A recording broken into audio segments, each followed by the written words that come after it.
Hi everybody, Randy Ramadan here, author of Investing in Condominiums, Strategies, Tips, and Expert Advice for the Canadian Real Estate Investor. And it is a beautiful Sunday and I'm in a moving truck, yep. I'm in a moving truck, and I think in real estate moving trucks are all part of the business. I'm actually on my way to my condo downtown Toronto. We just had our tenant leave, a great guy, and we're getting the place ready for another set of prospective tenants to come walk through the property. And here's something to be said about getting a place ready and having tenants come through. You should have the place looking at its best. That's when you get the best tenants. You'll attract the best tenants with the best looking property. And I started thinking about, as an investor for condominiums in Toronto, what are some really great strategies to have higher income? Well, number one is to have a staged condominium, staged and furnished. You'll attract really great tenants, or at least give your tenants an idea of the use of the space, maximum use of the space, if it's already furnished. So I can tell you from personal experience, I've been able to get fantastic tenants who see the vision of the space right away when it's furnished. They didn't even ask to put in their own furniture afterwards, but it's a great strategy. In addition to that, another strategy to get top dollar is get a great location in the city where people may want to use it for short term. So on a monthly basis, a quarterly basis.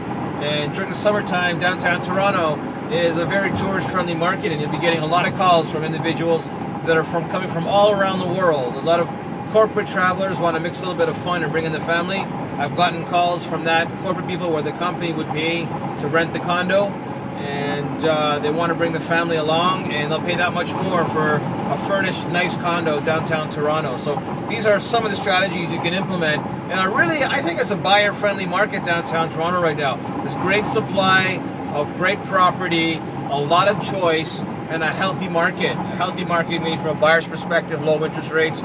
From a seller's perspective, there's a lot of competition. So you're not the only game in town. I also wanted to talk a bit about investing and your strategy to getting property. I played the cash flow game this week and spoke with a really great couple. And I was talking about the a tenant first strategy. So they were thinking about, Randy, where should I be investing? What type of property should I be looking to buy? What's the strategy behind finding the right property? And I started talking about, well, instead of thinking about the property, why don't you think about the tenant? Because the tenant, I think, is really the real asset. They're your true customer when you're investing in real estate. And what I challenge you as a real estate investor is to not look just at the property, but think about your ideal tenant. And when you think about your ideal tenant, think about the property they'd like to rent. So with that strategy is, do you want to be dealing with student rentals, students that have late parties, OSAP runs out, they can't pay their rent after the 4th or 5th month.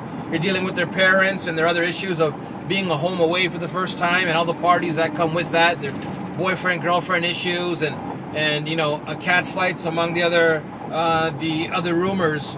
Great income, don't get me wrong, but you're getting all those issues as well. Or do you want to be dealing with a lower income tenant that is moving into a bungalow that's dated, that's older, that's got no updates? What type of tenant are you attracting with that type of older rental property? Is that a tenant that's going to have pride of ownership, or is that a tenant that's there just for the short term? So you're having a lot of turnover, problems with things getting fixed, fights with tenants to get things fixed. What I like to do is I like to get a property where I get a tenant that's like me, people that are like me. Mind you, I'm an owner. I would very rarely rent, but people like me rent for very specific reasons. There's short-term reasons. One reason that I met other tenants in is, you know what? They're in a financial pause right now.